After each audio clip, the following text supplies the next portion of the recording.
Thank you Narasimharao. దీని మీద మనతో మానవతరాయ్ గారు ఉన్నారు, వారితో మాట్లాడదాం. మానవతరాయ్ గారు, 22A అనే ఈ నిషేధిత జాబితాలోకి ప్రైవేటు వ్యక్తుల భూములను చేర్చారనేది ఇప్పుడు ప్రభుత్వాన్ని చాలా ఇబ్బంది పెడుతున్న అంశంగా ఉంది కదా. మంత్రి సీరియస్గా సారీ చెప్పేంత సీరియస్ అయింది ఇష్యూ. ఇప్పుడు మంత్రి సారీ చెప్పిన మంత్రి తప్పు ఒప్పుకున్నట్టే కాబట్టి మంత్రి తప్పుకోవాల్సిందే అనేది విపక్షం యొక్క డిమాండ్. దీని మీద ఏం చెప్తారు? ఇప్పుడు ఇందులో పెద్ద అవినీతి ఏం జరగలేదండి, కాకపోతే అసౌకర్యం ఏర్పడింది. ప్రైవేటు భూముల్ని నిషేధిత జాబితా 22Aలో చేర్చడం వల్ల రిజిస్ట్రేషన్లు ఆగిపోయినాయి మొన్నటి వరకు. కానీ జరిగిన పొరపాట్లు ఎక్కడ జరిగినాయో మొత్తం కూడా సీఎం అంటే ముఖ్యమంత్రి గారి కార్యాలయం విచారణ ప్రారంభించిన తర్వాత ఇప్పుడు నిన్న కూడా 34 రిజిస్ట్రేషన్లు అయినాయి హైదరాబాద్, మేడ్చల్, రంగారెడ్డి పరిధిలో. కాబట్టి ఇది ప్రజల్లో అపోహలు సృష్టించి ప్రభుత్వాన్ని బద్నాం చేసే కార్యక్రమంలో బీఆర్ఎస్ పార్టీ కానీ ప్రతిపక్షాలు కొన్ని కుట్రలు చేస్తారని చెప్పి స్పష్టంగా అర్థమైపోయింది. వాస్తవంగా 1908వ సంవత్సరంలో ఇది కేంద్ర చట్టం. ఇది రిజిస్ట్రేషన్ యాక్ట్ అనేది 22A అనేది కేంద్ర చట్టం. 1999లో అప్పుడున్నటువంటి ఏపీలో దీన్ని యాక్ట్ నెంబర్ 4 అని చెప్పి 1999లో సవరణ చేసుకొని ఏవైతే అక్కడ నిషేధిత జాబితాలను ఇక్కడ కూడా అటవీ భూములని, దేవాదాయ భూముల్ని, వక్తు భూములు అది ఓకే మానవతరాయ్ గారు, చేర్చుకున్నాం మనం. చట్టం కేంద్రానిదైనా రాష్ట్రాలు ఇంప్లిమెంట్ చేస్తున్నాయి, చట్టం ఉండడాన్ని ఎవరు తప్పు పట్టడం లేదు. కానీ ఆల్ సడన్ ఇన్ని లక్షల ఎకరాలు ఒక్కసారిగా అందులోకి ఎందుకు వెళ్ళాయి అనేది కదా. అదే దాన్ని కొంత అధికారులకు జాబితాలో చేర్చేటప్పుడు కలెక్టర్లకు ప్రభుత్వం స్పష్టమైనటువంటి సూచన చేసింది. నిషేధిత జాబితాలో ఏ భూములు ఉండాలి, ప్రైవేటు భూములు ఉండొద్దు అని చెప్తే మరి అధికారులు కొంతమంది మరి ఎందుకు చేశారో ఏం చేశారో మొత్తాన్ని కానీ ప్రభుత్వాన్ని ఇబ్బంది పెట్టే చర్యలు చేపట్టారు. సరే, అసౌకర్యం కలిగినందుకు మంత్రి గారు క్షమాపణ చెప్పి మళ్ళీ వెంటనే ఆదేశాలు వెంటనే రిజిస్ట్రేషన్ చేయండి. 2 రోజుల్లో ప్రైవేటు భూములు మన నిషేధిత జాబితాలో కనుక చేర్చినట్లయితే వాటిని వెంటనే రిజిస్ట్రేషన్ చేయమని చెప్పి ముఖ్యమంత్రి గారు కూడా ఆదేశాలు ఇవ్వటం జరిగింది. కాబట్టి వాస్తవంగా గతంలో ధరణి పోర్టల్లో 22 లక్షల ఎకరాలు మాయమైనవి. అటవీ భూములు, దేవాదాయ భూములు, అసైన్డ్ భూములు, అన్ని రకాల భూములు కలిపితే 22 లక్షల ఎకరాలకు గల్లంత అయిపోతే కేరళకు సంబంధించినటువంటి Kerala securities audit and assurance centre వాళ్ళు మొత్తం ఎక్కడ పొరపాట్లు జరిగినాయో మొత్తం కూడా వాళ్ళు ఆధారాలతో సహా ప్రభుత్వానికి ఇచ్చారు.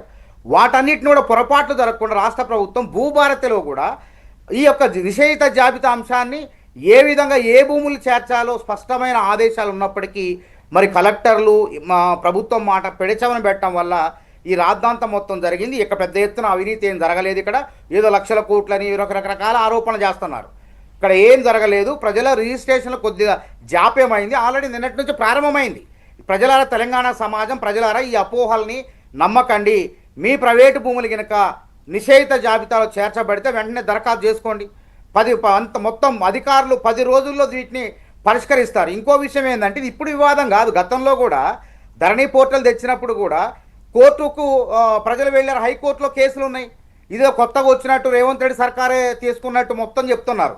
కాబట్టి అధికారులు ఇక్కడ చేసిన తప్పేందంటే పాత రికార్డుల ఆధారంగా ఈ నిషేధిత జాబితాలో చేర్చడం వల్ల సమస్య అనేది అయితే కాదు. ఇక్కడ ఒక విషయం చెప్పండి. సరే, మీ అధికారులు, మీ ప్రభుత్వం, మీ పర్యవేక్షణ లోపం ఇదంతా క్లియర్గా అర్థమవుతుంది. రెవెన్యూ మంత్రి సారీ చెప్పారు. సారీ చెప్పడం అంటే తప్పు ఒప్పుకున్నట్టే. ఇక ఆయన తప్పుకుంటారా లేదా అనేది వారి ఇష్టం. దాని గురించి నేను మాట్లాడడం లేదు. కానీ సరే ఓకే, ఇప్పుడు అది మీ ప్రభుత్వం తేల్చుకోవాల్సిన విషయం, ప్రతిపక్షాలు తేల్చుకోవాల్సిన విషయం. ఇక్కడ పాయింట్ ఏంటంటే దీని వెనుక ఒక్క మాట సార్, నేను తప్పుకోమని నేను అడగట్లేదు. ప్రతిపక్షాలు అడిగే దాని మీద మీరు తేల్చుకోండి అంటున్నా. నా పాయింట్ ఏంటంటే దీని వెనుక కుట్రకోణం ఉంది అని వెంకటరెడ్డి గారు అన్నారు. కోమటిరెడ్డి వెంకటరెడ్డి గారు కుట్రకోణం ఉందని ఎందుకు అనిపిస్తోంది? చాలా పెద్దది కదా అది. కుట్ర కనుక ఉంటే ప్రభుత్వం మీద సంథింగ్ ఏదో ద్రోహం అంటారు కదా, రాజద్రోహం, అలాంటివి జరిగినట్టే. అదేందనేది మా విచారణ జరుగుతుంది. సీఎంఓ కార్యాలయం విచారణ చేపట్టింది. కాబట్టి ఇందులో అనుమానాలు కూడా వస్తున్నాయి.